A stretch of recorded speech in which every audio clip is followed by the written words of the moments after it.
think I can actually kick it off. All right, we're off to a start. I'm going to start by giving a bit more context on why this is the title of my talk, because actually I didn't put much thought into the title, and then yesterday my wife asked, but why this title? So I had to come up with a smart answer, which I'm not sure I did, but I have three somewhat reasons. The first one is actually that there's a phrase that I often use, and it's that not all heroes wear capes. And actually, for me, product people are heroes. So I wanted to do something with the superhero theme, and that seemed appropriate. So I guess that would be one reason. A second would be that it rhymes, and I like rhymes, so that just seemed funny to go from zero to hero. But I think the most correct and the most correct explanation would be that I wanted to talk about the journey that I'm going through at Cheqroom, where we started from not having a product manager or product team at all, and building it up to hopefully a hero within our company. So that's why the title came. And I decided to put anti there because obviously it's short to say whether or not we're heroes already. So we'll see how it unfolds. I'm going to give you some context about this talk because I like to set the scene before I kind of dive in into the deep, and I don't expect everyone to like know what I'm going to say. Second of all, I know that the attention span of an average human is about 18 minutes. So I will forgive you if you forget half of my talk. But in the end, there's just one insight that I hope you take away. And if that's the only one you take away, that's fine, no judging. Apart from that, it's going to be like a 5-play act. I'm going to start by giving you some context on who I am, what I do, because I don't expect you all to have read the nice blog post that Dualoop has written. Then I'm going to tell you something about my journey at Cheqroom. Then I'm going to talk about the lessons that I've learned in a few months that I've been here, provide some inspiration, and then my heavy lifting is done, and I'll leave the floor to you guys to ask me some questions if you have any. All right, let's do it. Who the bleep am I, and what am I doing here? That is actually a very good question. When we talk about me, until a while ago, I guess I always thought of myself as having multiple personas, where I had Samia, the product manager, and Samia, the person after business hours. Over the course of the years, I think I've melted those two more into one person, but still I kind of want to tell you a bit more about who I am on the job and how who I am after the job kind of helps me be a better product manager as well. So when we look at me as a person, I think a few things are important to know about me. It's that I'm really a big book nerd. I'm always reading a book or a blog or anything. And I love that. It's my happy space. If I can read, then I'm a happy gal. That's one thing. A second super important thing to know, for me at least, is that I'm a lesbian. I'm a lesbian woman. And it took me, I would say, at least 30 years to kind of embrace that and really be proud of that in a way. But over the past few years, because I'm well in my 30s now, I've really stepped into my queerness, as they say, and I've been looking at it as a positive thing, something that can bring change as well. Which goes to show that I'm also an idealist. I do believe that at its heart, people are good, people are kind, and that we can achieve beautiful things. Nevertheless, I also believe that people are racist and sexist. So I also try to be somewhat activistic in that way, and I would definitely say that I'm a feminist as well. Another important thing to know is that actually deep down, and not that deep down, but actually on the surface, I'm super awkward. Like I'm an introvert. Doing this kind of thing does not come naturally to me. It asks for exercise. I mean, I took some years to feel comfortable doing this, but that's okay. Also that I've learned to embrace how awkward I am. And actually I saw a meme a few weeks ago that really made me laugh. It was how normal people flirt, and then people would say, hey, how are you doing? And then how I would flirt is, hey, do you like bread? And that really sums up like the kind of person that I am, asking super awkward and weird questions to people randomly. Enough about me personally. When we look at me as a professional, I'm a product person. I've been in product for well over 7 years now. Like most people, I kind of just rolled into it. Like Timothy said earlier, there's no product management school, there's no book, there's nothing you can do to actually learn it. And there's also several kinds of flavors of product management. So I always describe myself as a business and UX flavored product person, which means that I always try to think of the people who are using and buying our product. And on the other hand, what good is it doing to the company? Because obviously that's something that we should not forget. I don't have a technical background, but over the course of the years, I kind of picked up on the basic knowledge that you need to push back on engineering if necessary. I'm not saying that it's always the case, but sometimes, it happens. Yeah, a few things that I often say are, it depends, which probably you'll hear me say a lot during this talk as well, and especially during the Q&A section. I don't know, it's a very popular one because I don't know many things, but that's good. We should learn, and let's try is also something that I quite often say. There's a few people of my team following, and I'm sure that they'll affirm that I say this quite often. I don't know, but let's try and see where we get. Same for this talk. So let's see where we get. That's more than enough about me. Let me tell you a bit about the company that I work for. All right. I work for Cheqroom, which is a company that was founded by our CEO in 2014 and was bootstrapped for quite a few years, actually, until this year in March, when we raised our Series A and we raised $15 million, of which we're super proud. And we're going to put the money to great use in scaling the coming years. Personally, before joining Cheqroom, I didn't know it actually, but I was pretty impressed by what we have achieved already. We have over 1,000 customers, of which 70% are located in the US, and some of them are pretty sweet, not to say super sweet. We have Disney in our customer portfolio, we have Fox, we have Red Bull, we have Lucasfilm. So really some amazing logos that we count among our customers, and we are really proud of that. Currently, we're at about 3 million annual recurring revenue, and for the past year, we've signed off on 40% year-over-year growth, and planning to do better over the coming years. What's the software that we make? We call it equipment management software, and the main end mission vision is to really let makers make. So what we do is it's like an asset tracking software, but very specifically, it works really well with AV equipment, hence the let makers make. And it's kind of funny because initially, Vincent, our CEO, didn't really mean for it to be so specific, but it just happened that way. And now we see that with this deep industry focus, we really have like a winning combination, and it really helps teams track, analyze, and stay in control of their super valuable equipment that they use on shoots or for testing software, like for a myriad of options. So that's what our software does. And actually, the real reason that I joined Cheqroom is not because of the numbers or the logos, but it's actually the people. And I'm not saying this again to suck up to the people of my team who are in the call, who are following remotely, but because it's just such a happy bunch. At this point, we're 47 people. We're located in Ghent, by the way. I don't think I mentioned that. And what's really nice is that without even trying, we have 40 nationalities in our team and as many languages as we have nationalities. So that's actually a super inspiring environment to be in. And again, without even trying, we see that when it comes to like gender division, we're also doing pretty well. I mean, in the leadership team, 50% of us are women, which is something that I personally have never experienced before. So that was pretty cool as well. And I would say the average age is about 27, which makes me one of the older people in the company, but who is counting.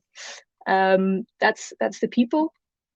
I wanted to give you some context about the product team in Cheqroom as well, because it's basically why I'm doing this talk, and what I want to talk about is how we are building the product team. So for that, I think it's good to kind of have a look at the history as well, and understand why we are here. The journey actually started in early 2020, following a panel that I was in December of 2019, one of the guys here at Cheqroom sent me a message on LinkedIn saying, hey, we actually could use some help. There was no engineering, there was no product team at the time. It was basically just engineers doing everything from discovery to delivery. Just the whole lot was done by the people who were here. And that was starting to crack, like things were starting to not go so smoothly anymore. So Jens reached out to me and said if I was open to help. I, at that time, had a full-time job, but I was triggered by what was happening. But then, I mean, I don't have to tell you guys, Corona hit, and I think the whole thing was kind of put on pause. But then in October 2020, they reached out again, and I decided to just go for it and give some freelance advice. Nothing super serious. We did a few workshops on vision, on prioritizing, and giving like baby steps into how you capture customer and user feedback, because that was something that was not really common practice back then. So those were the first things that we did, that I did as a consultant, or at least helped people do here. And then in February of last year, there was a UX UI designer hired. I was not part of that process, but that person was hired because it was quite clear that some type of product person needed to join the team. Flash forward a few months later, we went back and forth. I advised them to really hire a full-time product manager or head of product, and they started looking for one. Nothing really, well, they didn't find someone who really matched the job. And then at one point they said, hey, would you not be up for doing it?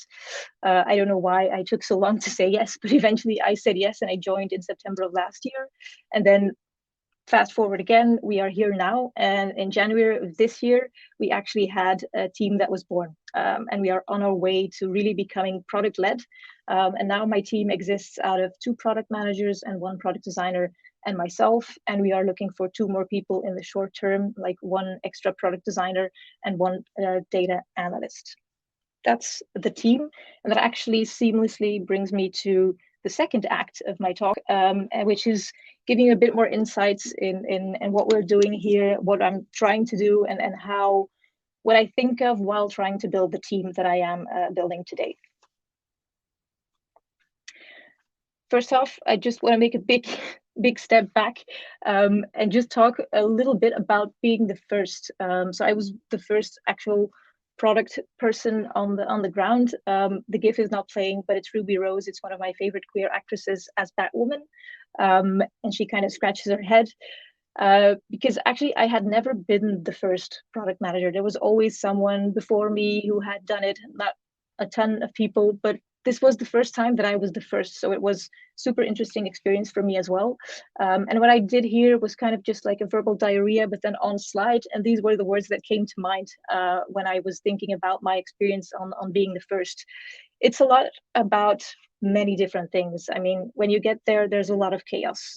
People are doing all kinds of things. It's kind of scattered over different teams. So for me, when you look at it from a 30, 60, 90 perspective, the first few weeks and months were really about listening to what was being done already, learning how things are done, managing expectations a lot.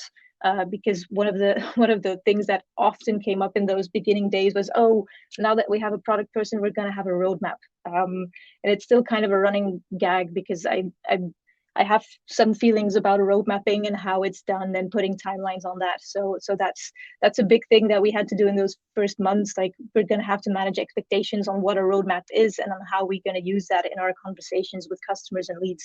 So that was definitely a big one. And then most of it is, of course, just product 101, things that seem basic for someone that has been in product for 6 or 7 years. You need to build that from the ground up. It's about putting in place the processes, just putting in place the habit of talking to customers in a certain way, asking certain questions, and kind of spreading that fire throughout the organization. It's definitely not about crying. There was no crying at any point in this journey, but it's a lot about choosing, because what I always said is, up until joining Cheqroom, I was never in an executive position, which I am now. And before joining Cheqroom, I was always kind of frustrated. And I always said, if I ever get the chance of getting a seat at a table where I get to make decisions and where I get to yeah, just be there when important things are being said and done. I want to make the most of that. And I really take that task quite seriously, because I do think that product can and will change the world. And certainly as a leader, that you should take every tool you get to kind of make that change happen. So yeah, that's very important for me. So it's all about choosing. It's about choosing which processes are you going to put in place, which people are you going to hire, which tools are you going to use, many things to discuss. But today I mainly want to talk about people. Not because I'm a people person, because you might think that I am, but I'm absolutely not. It's not, again, it doesn't come naturally to me, but it's really about people. And as I said before, I'm an idealist, I'm a feminist, so I want to be very deliberate on who I have in my team. And that's when I started to think about diversity, and also what kind of gave me the idea on doing this talk specifically about diversity. And diversity in product, I think for me, I look at it from different angles. Like there's a few angles. And the first one is obviously quite basically it's skills. There's a huge spectrum of product skills out there. Even this chart doesn't cover it all. I mean, you have strategy, you have research, you have design, you have data, you have, all kinds of things. And you need to make, like, when you have a clean slate, you need to make that call on, okay, who and what kind of skills am I going to put in my team. And that's a very first, like, important one that I maybe even struggled a bit with in the beginning, like what should I do, and who can I find. So that's for me like a first important thing. There's no secret recipe on skills. I think what I learned in the past few years, there's a ton of books that are being written about agile in specific and about product teams, and a lot of them are great. But I also believe that books are just books, even if I love them, but they're just books, they're theory. And when you try to convert them to practice, it's a totally different thing. You have to look at the context you're in, the company you're in, the people you're working with, being super aware of what you can do yourself and how to fill your skill and knowledge gaps. So when it comes to skills, yeah, it really depends on the context and the stage of the company that you're in as well. So my choice was to start out with kind of versatile profiles, who can take on a lot, who are willing to do so as well, like with the right mindset. So when it comes to skills, like that's the first aspect of diversity in product that I really wanted to think about and make sure that we made the right choices. Obviously, it's not only about skills, especially not for an idealist. You want to go much further than just having the right skills in your team. You want there to be some kind of gender parity as well. And so actually, I kind of wondered, what is the current state of diversity in product? I need to tell you guys that the data that I found is US based. So I'm not sure what the state would be in Europe. The only thing I know is that before joining Cheqroom, I was always and literally always the only woman in the room. Most of the other people were white, were gray, and were of a certain kind of thinking mode. So I was actually quite happy to see that it's already in brackets 37%, but still, and only 3% of others. So there's a lot of work to be done there. And that's something that I try to be mindful of when hiring people. And that's where it becomes hard, because you can't, when you find a good candidate and it's a man, and the other one is and the next one is a man as well, you might think, should I not hire this person because it's a man? And then you're kind of on the verge of being sexist yourself. So I do agree, like it's a complex matter, but it is something that I try to be mindful of, and I try to, yeah, just think about when I both write job descriptions and when I do my interviews, like, how can we make this more diverse in terms of gender? But then we haven't even gotten to the worst part yet, and that's race and ethnicity. Like I said before, I always worked in predominantly white companies, to be honest. Again, these are US data. I think it might be even worse in Europe and especially in Belgium. But that's hard. That's really hard to kind of nail. And I kind of got a bit sad when I saw this graph, because it was even worse than I thought. But when you just look around, you can't but confirm that this is actually the case. So that's like a very important thing for me as well. How can we increase the diversity in race and ethnicity in product as well? And how can I bring about that change in my own team? So that's something that I try to be mindful of, but we'll come back to that later. So when we talk about diversity, I don't only talk about skills, I certainly also talk about gender and sexuality and race and ethnicity. Now, how do you start on building a diverse product and a diverse product team? I think for me, I look at it in 3 simple steps. It starts with yourself. It starts with being aware. It starts with being aware of who you are, what your bias can be, where you come from, and what your context is, and just being aware that, for example, I am a white female queer person. That's a statement, but that's where it starts. And I need to be aware that many people are different from me, and you need to be able and willing to learn about everything that is different from yourself, because we all know that people are just scared of what they don't know. And if you don't start with yourself and acknowledging that you are one way and that there's a million people who are a million different ways from you, then you're never going to get to a diverse team. So for me, it really starts with yourself. Otherwise, you cannot go to the next step. The next step, of course, is your team.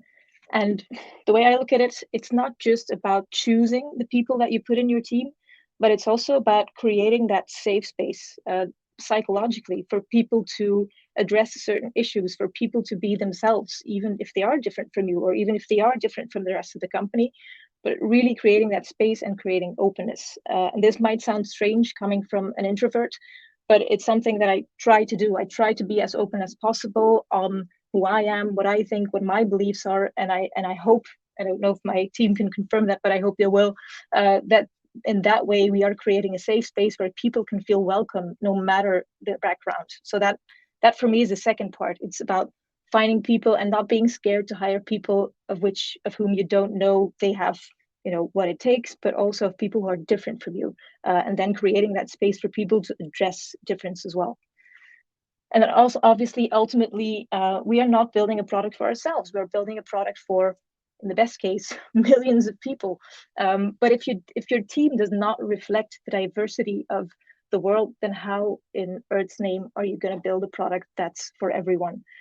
So this is like a 3-step program that I super smartly thought of yesterday evening. But I do think that's my way, and that's how I'm trying to do it. And I hope that we can succeed in really building a diverse product team, and then hence a diverse and inclusive product.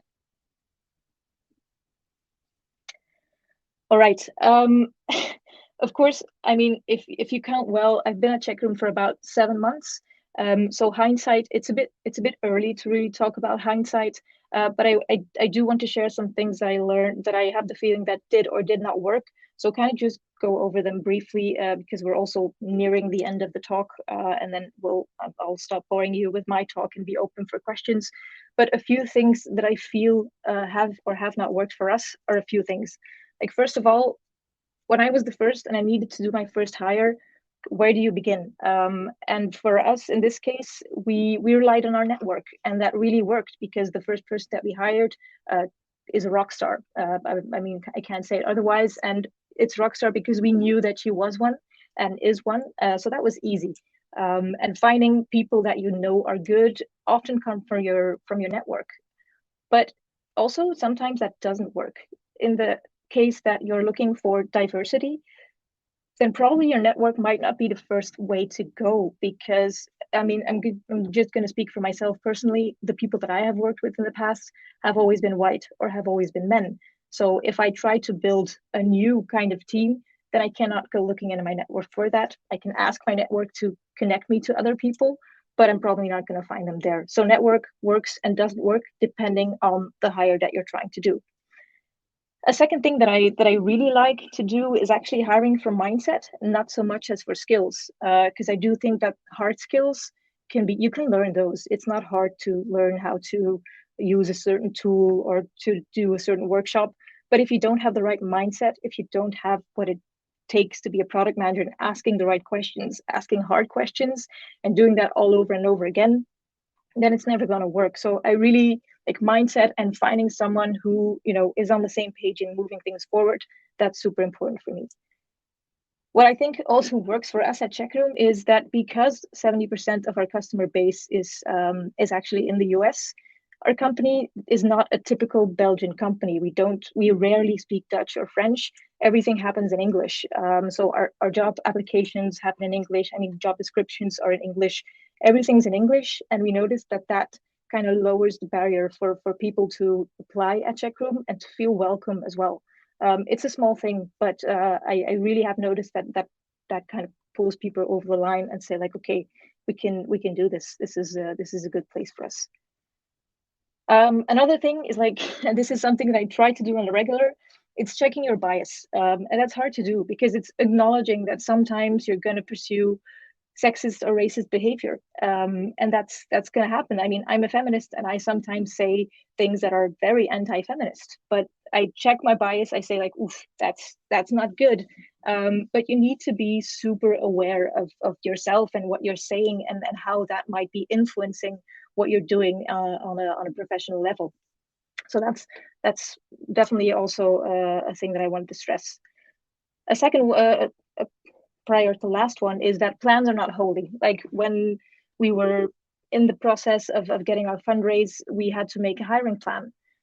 And we had a long list of people that we wanted to hire, and we had a very good idea of the skills that they needed to have. But I mean, we're 2 months further away in that plan. I mean, nothing is left of that plan. You need to be, and I hate the word, but you need to be agile. And that's for me what agile is all about. It's recognizing that the plan that you had 2 months ago might not be where you are today with your company, and you need to make those changes. So don't try to hold on to your plans for dear God, because that will not work. And the last one is, and I mentioned it earlier, is to speak up. It's to really be as open as you can be about certain matters and just be honest about them and give people a place to talk about them. So that's super important. Not always easy to do, but yeah, something that I super value in people and in a team culture as well. All right, we are now really coming to the end of the talk, and I just want to give two more things to you guys. The first one is just inspiration. Like I said, I'm a big book nerd, so obviously I'm going to give you guys some reading tips, and most of them are about feminism, or about queer history, or about inclusivity, how not to be an anti-racist. And these, I don't know if the slides are going to be shared with you people, but these are books that have really made a lasting impact on the way I look at things and the way I try to do things. So I can only kind of advise you to read some of them. It's about intersectionality, all the important stuff, and that really helps you be aware. So that's really something that I advise anyone who likes to read to do. Have a look at these people, have a look at these books. If you're not into reading, go to an audiobook, but this really gives you like a good understanding of where we are and how the perspective is of people who are different from people like me who are white and queer and feminist. Next up is I like to follow people on LinkedIn, just to kind of peek on what they're doing and follow their posts. These are just four of the people I follow. I try to be as diverse in the people that I follow as possible. It's something that I've started doing a few months ago. It's being super deliberate about who I follow on LinkedIn, because it just changes your feed. I mean, up until a year ago, my feed was super white and super male.